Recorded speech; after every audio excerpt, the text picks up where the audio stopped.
खुदावंद आपके साथ हो, आपके साथ भी हो। हमारे लिए अंजील मुकद्दस मुकद्दस मत्ती के मुताबिक। ऐ खुदावंद तेरी तमजीद हो।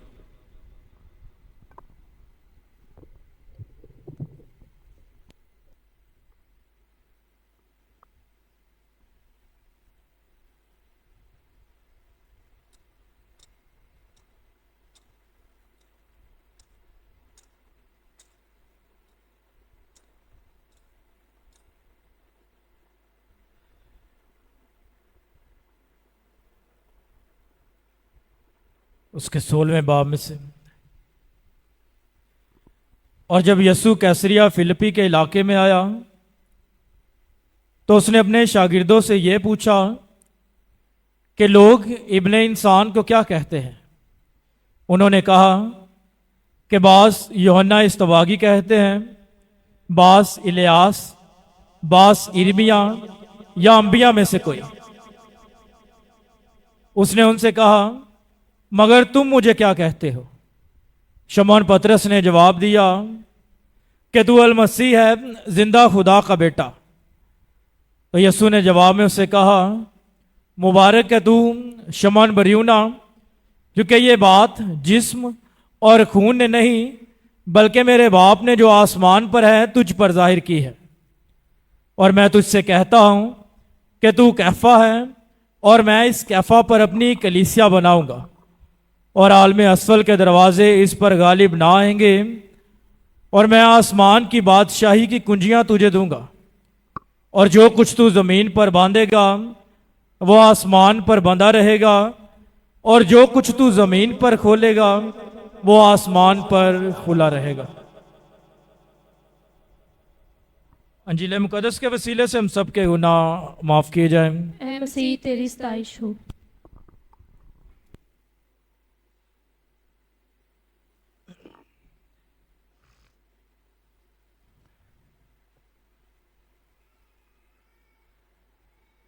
मसीह खुदा मेरे इज़्ज़ो,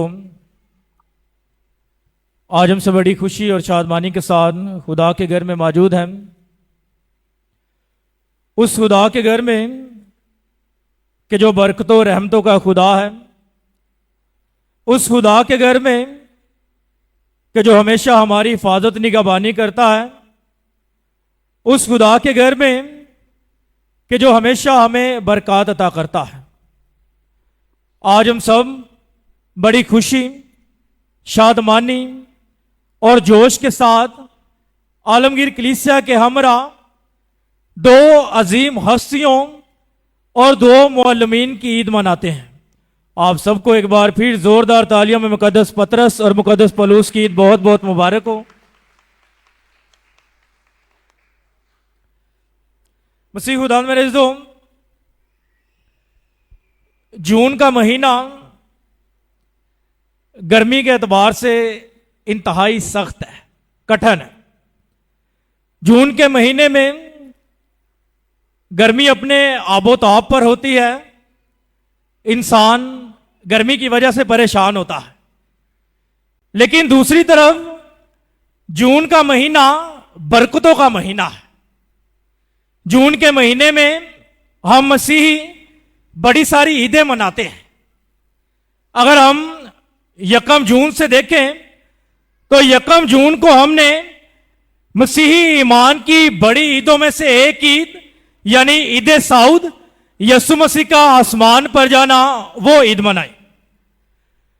उसके बाद आने वाला हफ्ता 8 जून को हमने मसीही ईमान की 3 बड़ी ईदों में से तीसरी ईद यानी ईद पेंतिकोस्त मनाई, कि जिस पर खुदा यीशु मसीह अपने वादे के मुताबिक हमें रूहुल कुदस अता करता है और रूहुल कुदस हमारी रहनुमाई करता है।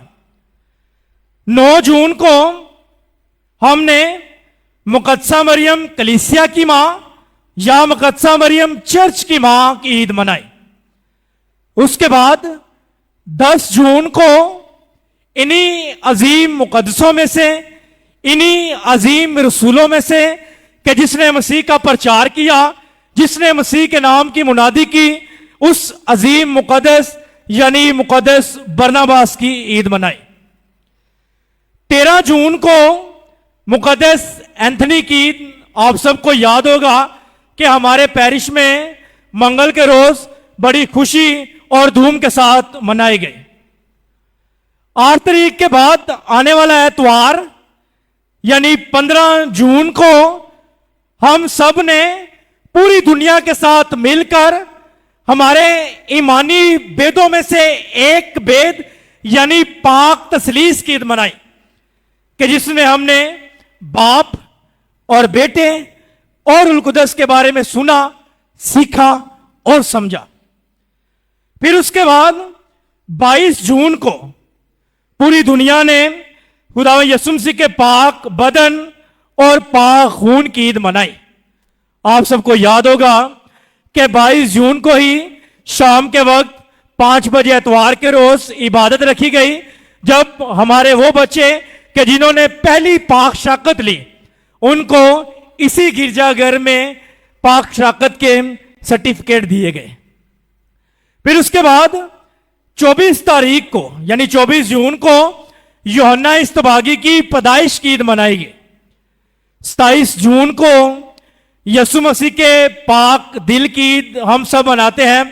याद रखिएगा कि हमारा डायसिस लाहौर डायसिस है, हमारा कैथेड्रल जो लाहौर में है जिसे रीगल चर्च भी कहा जाता है, वो इसी ईद के नाम पर मंसूख है, यानी खुदा यीशु मसीह के पाक दिल के नाम पर। 27 के बाद यानी एक दिन ही बाद 8 जून को मुकद्दसा मरियम के पाक दिल की ईद मनाई गई कि जिसमें यह फजल मांगा गया कि हम मसीही खुदा के पाक दिल के साथ साथ मुकद्दसा मरियम के पाक दिल में भी अपनी जगह बनाए। और याद रखिए कि जैसे ही महीने का एहतताम करीब करीब पहुंचता है, आज हम 29 जून है, आज 29 जून को हम खुदा के घर में मौजूद हैं और आज कलीसिया हम सब बड़ी खुशी, जोश और ईमानी जज्बे के साथ 2 अहम सतून, 2 अहम पिलर, 2 अहम हस्तियां यानी मुकद्दस पतरस और मुकद्दस पौलुस रसूल की ईद मनाते हैं।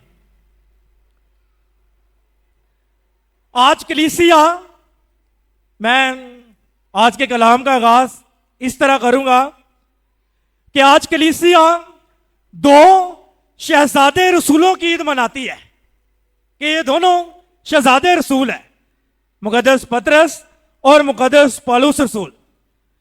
दोनों को रसूलों का सर कहा जाता है, रसूलों का हेड कहा जाता है। दोनों बड़े रसूलों में से एक रसूल, दोनों रसूल ही ना डर, बेबाक, ईमान से भरे हुए, उस्तादों के उस्ताद और मसीही ईमान की गवाही देने वाले हैं। दोनों ही दलेर, दोनों ही जुर्रत रखने वाले, दोनों ही मसीहियत का इनकार करते हैं। मुकद्दस पतरस को हम देखते हैं कि यीशु मसीह का इनकार करता है कि मैं इसे नहीं जानता। इनकार के साथ साथ यहां तक कि कसम खा जाता है कि मैं इसको नहीं जानता। लेकिन दूसरी तरफ मुकद्दस पौलुस रसूल मसीहियों को इज़ा देता है, मसीहियों को दुख पहुंचाता है और मसीहियों को शहीद करता है। मुकद्दस पतरस जो चुनी हुई कौम का रसूल कहलाता है, यानी इस्राएल कौम का। मुकद्दस पौलुस रसूल गैर कौमों का रसूल कहलाया। मुकद्दस पतरस ने मुनादी, प्रचार और बशारत अपने लोगों में दी। अपने लोगों में गया, बहुत कम गैर कौमों में गया। लेकिन मुकद्दस पौलुस रसूल गैर कौमों में गया, वो जो मसीह से दूर है, वो जो खुदा से दूर है, वो जिनको मसीहियत का नहीं पता, वो जिनको मसीह ईमान का नहीं पता, वो जिनको मसीह ईमान की सच्चाइयों का नहीं पता, उनके पास जाता है और खुदा के कलाम को उनको पेश करता है। याद रखिएगा, ये दोनों मुकद्दस, दोनों रसूल, इन दोनों की जिंदगी बहुत मुख्तलिफ है। दोनों की जिंदगी बड़ी फर्क है, दोनों का लाइफ स्टाइल बड़ा फर्क है। लेकिन खूबसूरती क्या है कि दोनों का मिशन एक है, वो है यीशु मसीह की गवाही देना। चंद बातें दोनों की जिंदगी पर करते हैं। मुकद्दस पतरस, पतरस यूनानी जुबान का लफ्ज जिसका मतलब, या जो यूनानी जुबान का लफ्ज पेत्रोस है, उससे निकला जिसका मतलब पत्थर या चट्टान है। मुकद्दस पतरस बैतसैदा का रहने वाला और पेशे के लिहाज से माहीगीर है कि जो मछलियां पकड़ते हैं। माहीगीरी का पेशा कोई इतना आसान पेशा नहीं है। ये पेशा बड़ा सख्त पेशा है। इस पेशे में बड़ी मेहनत लगती है। इस पेशे के लिए बड़ा सब्र चाहिए। इस पेशे के लिए बड़ा फोकस चाहिए। आप में से हो सकता है कि चंद लोग जो कराची गए हों या किसी समुद्र किनारे गए हों, कभी मछेरों को आपने देखा हो, तो मछेरे सुबह सवेरे जाते हैं और उनको ये नहीं होता कि हम मछलियां पकड़ के ही लाएंगे। मेहनत करते हैं, जाल डालते हैं, ध्यान रखते हैं। उनको ये भी डर होता है कि पता नहीं मछलियां आएंगी कि नहीं आएंगी। उनको ये भी डर होता है कि कहीं समुंदर ना आ जाए। उनको ये भी डर होता है कि कहीं मछलियां आए और हमारा जाल ना फट जाए। और याद रखना, यीशु मसीह को मुकद्दस पतरस और उसके भाई की यही मेहनत और यही फोकस पसंद आया, इसलिए यीशु मसीह उनको चुनता है। तारीख बताती है कि मुकद्दस पतरस और उसका भाई इंद्रियास जब्दी के बेटों यकूब और यूहन्ना के साथ साझा कारोबार करते थे, यानी इकट्ठा कारोबार करते थे। इसलिए आप कलाम मुकद्दस में जब पढ़ेंगे तो इनकी भुलाहटें और इनका भुलाना साथ साथ ही है। तो यीशु मसीह जब मुकद्दस पतरस को बुलाता है तो उसे कहता है कि मैं तुम्हें माहीगीर से आदमगीर बनाऊंगा। मुकद्दस पतरस को यीशु मसीह ये भी कहते हैं कि मैं तुम्हें कुंजियां अता करूंगा। और यूं इस तरह मुकद्दस पतरस को यीशु मसीह कलीसिया का रहनुमा चुन लेता है। यीशु से कुंजियां देकर इख्तियार देता है और कलीसिया का सरबराह मुकर्रर करता है। इसी इख्तियार और सरबराही के तहत वो कलीसिया का हेड, यानी मसीही तारीख में कलीसिया का पहला पोप कहलाया। चंद बातें कुंजियां या चाबी पर करूंगा, चंद बातें पापा आजम पर करूंगा। चाबी या कुंजियां, हमारे बुजुर्ग इधर बैठे हैं बड़े सारे, इनको पता होगा कि चाबियां या कुंजियां ये किसी आम शख्स को नहीं सी दी जाती। ये घर में उस शख्स को दी जाती थी कि जो सबसे वफादार होता था। चाबियां घर में उस शख्स को दी जाती है कि जो सबसे जिम्मेदार होता है।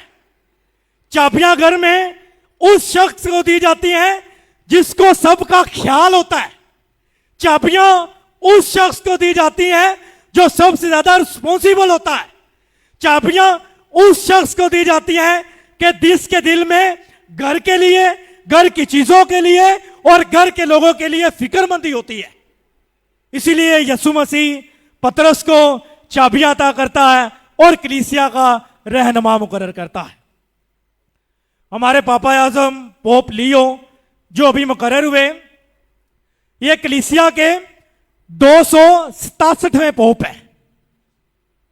जैसे मैंने पहले बताया कि मुकद्दस पतरस पहले और पोप लियो 267वें पोप है।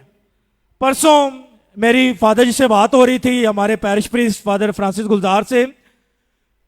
उन्होंने परसों उधर पापा आजम के साथ पाक मास की, उस पाक मास में शरीक हुए। कॉल पर जब मेरी बात हुई उनसे, उन्होंने मुझे कहा कि मेरी कलीसिया को, मेरे लोगों को ये बताना कि आपके फादर ने उधर पापा आजम के साथ पाक मास की, आपके लिए दुआएं मांगी हैं और आपके लिए बरकतें चाही हैं।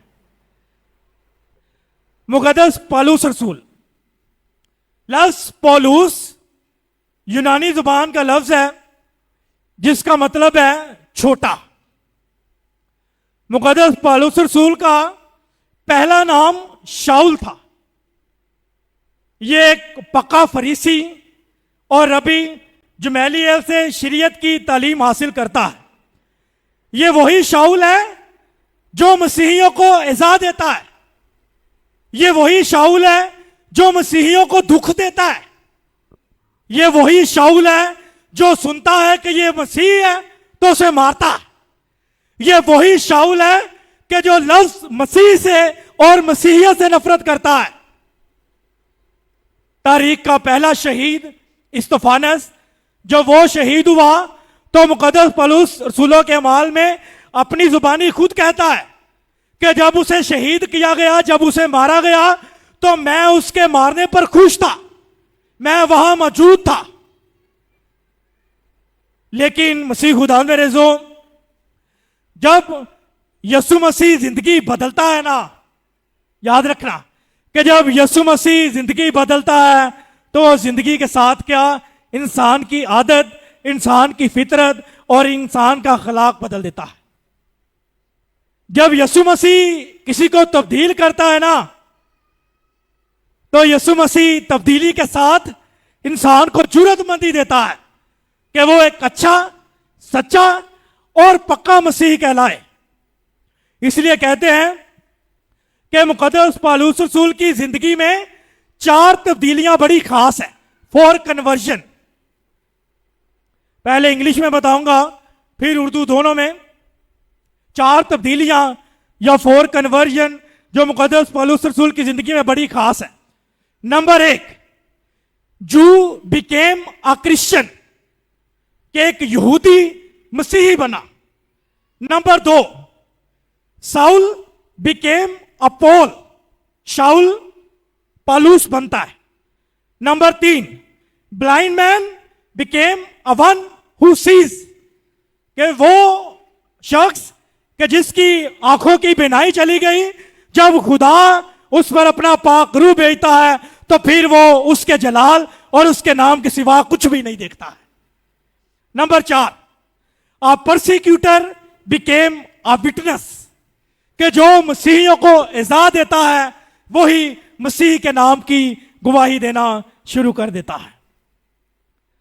दोनों रसूलों में, यानी मुकद्दस पतरस और मुकद्दस पौलुस में, दोनों रसूलों में बड़ी सारी बातें सेम है और बड़ी सारी बातें मुख्तलिफ हैं। कुछ इनमें कंपैरिजन भी है, कुछ इनमें चीजें डिफरेंट भी हैं। जैसे दोनों चुने गए खुदा के मिशन के लिए, दोनों ने मसीहत का एक वक्त आया कि इनकार किया। दोनों ना डर, दोनों ईमान से मजबूत, दोनों मुअल्लम, दोनों उस्तादों के उस्ताद, दोनों यीशु की खातर दुख सहते हैं और सब बढ़कर दोनों मसीह की खातर अपनी जान दे देते हैं। मसीह खुदा में रेज़ो, याद रखना कि जो मसीह पर पुख्ता तौर पर ईमान ले आता है ना, फिर मसीह उसे मौजज़ात की कुदरत भी अता कर देता है। चंद मौजज़ात दोनों की जिंदगी में देखते हैं। मुकद्दस पतरस के मौजज़ात जो वो यीशु के नाम पर करता है। नंबर 1, एक मफलूज को यीशु के नाम पर शिफा बख्शना, रसूलों के अमाल उसका नामा बाप। नंबर 2, तबीता नामी औरत को जिंदा करना, रसूलों के अमाल उसका नामा बाप। मुकद्दस पतरस का तीसरा मौजज़ा, हैकल में पैदाइशी लंगड़े को शिफा देना, रसूलों के अमाल उसका तीसरा बाप। नंबर 4, हैकल में, यह मौजज़ा बड़ा खास है। याद रखना कि मैं कहता हूं कि चंद बड़े मौजज़ों में से ना ये एक मौजज़ा है। हम लोग तो किसी एक शख्स की जिंदगी नहीं बदल पाते, किसी एक को तब्दील नहीं कर देते। इधर खुदा के फजल से मुकद्दस पतरस हैकल में मुनादी करता है और 5000 लोग यीशु मसीह पर ईमान लाते हैं, रसूलों के अमाल उसका चौथा बाब। मुकद्दस पौलुस के मौजज़ात, पहला, लुस्त्रा में लंगड़े को शिफा बख्शना, रसूलों के अमाल उसका 14वां बाब। नंबर 2, एक औरत को बदरूहों से छुटकारा देना, रसूलों के अमाल उसका 16वां बाब। नंबर 3, जुबानों का मोजज़ा रसूलों के अमाल उसका 19वां बाब। चौथा मोजज़ा कैद खाना का वाकया आपने सुना होगा कि जब मुकद्दस पौलुस रसूल कैद खाने में होता है, ये वो मोजज़ा है, कैद खाने का मोजज़ा रसूलों के अमाल उसका 16वां बाब। फिर उसके बाद 5वां मोजज़ा, एक शख्स जिस पर बदरू है उसको उससे रिहाई देना, रसूलों के अमाल उसका 19वां बाब। और फिर उसके बाद छठा मोजज़ा रसूलों के अमाल उसके 20वें बाब में हमें मिलता है, जहां मुकद्दस पौलुस रसूल एक मुर्दे को जिंदा करता है। मसीह खुदा में रेज़ो, दोनों की शहादत रोम में होती है। एक को उल्टी सलीब दी जाती है कि जो ये कहता है कि मैं इस लायक नहीं कि मुझे मेरे उस्ताद की तरह सलीब दी जाए, मुझे मेरे रब की तरह, मुझे मेरे रब्बी की तरह सलीब दी जाए, इसलिए उसे उल्टी सलीब दी जाती है। और दूसरा जो गैर कौमों का रसूल कहलाया, उसका सर कलम किया गया। आज की ईद, आज के ये दोनों नबी, आज के ये दोनों रसूल हमें क्या सिखाते हैं?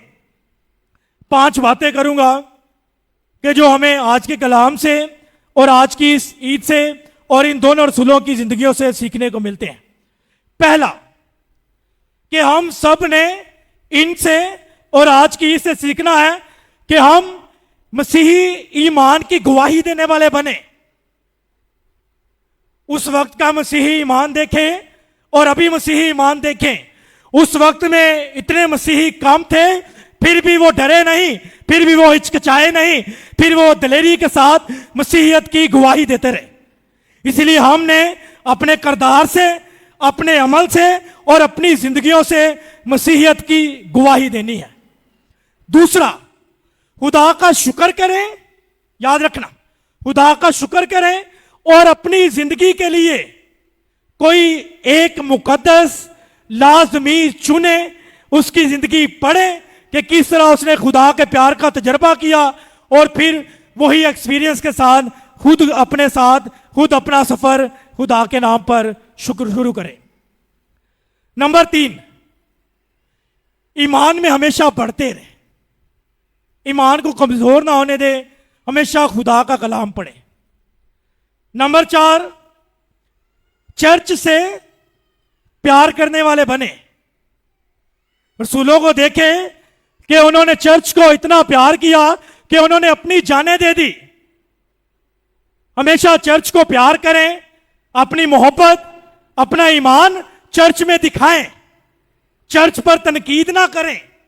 चर्च बरकतों का घर है, जो चर्च से प्यार करता है खुदा हमेशा उसे बरकतें ही देता है। जिस तरह रसूलों ने चर्च को, कलीसिया को प्यार किया और आज उनके नाम पूरी दुनिया में है, इसी तरह जब आप चर्च को, कलीसिया को, खुदा को प्यार करेंगे तो खुदा आपको बरकत देगा, आपके नाम हमेशा जिंदा रहेंगे। आखिरी बात करूंगा, 5वीं बात, अपने मसीही होने पर फख्र करें। कभी भी मसीहियत पे कॉम्प्रोमाइज ना करें। अगर शायद आज रसूल, उस वक्त रसूल मसीहियत पर कॉम्प्रोमाइज कर जाते ना, तो आज पूरी दुनिया में और आप सब यहां चर्च में ना बैठे होते। इसलिए अपने मसीह होने पर फख्र किया करें। फेसबुक पर एक बड़ी मशहूर पोस्ट चलती रही कि proud to be a Christian. अपने मसीह होने पर फख्र करें। अपने बच्चों के नाम ऐसे रखें, कलामे मुकद्दस से रखें कि कोई ये ना पूछे कि आप कौन हो। आपके बच्चों के नाम से पता चल जाए कि आप मसीही हो, आप मसीहत के मानने वाले हो, आप मसीह के पैरोकार हो। कभी भी अपना नाम भी बताओ तो डरो ना, अपने नाम के साथ मसीह लगाओ कि मैं जिंदा खुदा को मानने वाला हूं, मैं उस पर ईमान रखने वाला हूं। इसीलिए proud to be a Christian, अपने मसीही होने पर फख्र करें। इसलिए मसीह खुदा में रिज़ो, ये 2 अजीम हस्तियां, ये 2 अजीम मुअल्लम, ये 2 अजीम रसूल हमें यही सिखाते हैं कि ईमान को थामे रखो, मुकद्दस पौलुस रसूल क्या कहता है कि मैं अच्छी लड़ाई लड़ चुका हूं, मैंने ईमान को थामे रखा है। अपने दिलों में ऐसा ईमान पैदा करें कि आप खुदा को हर रोज, हर वक्त और जब खुदा के हजूर जाओ तो ये कह सको कि खुदाया मैं अच्छी लड़ाई लड़ चुका हूं, मैंने ईमान को संभाले रखा है। खुदा आपको बरकत दे, मसीह हमारे खुदावंत के वसीले से।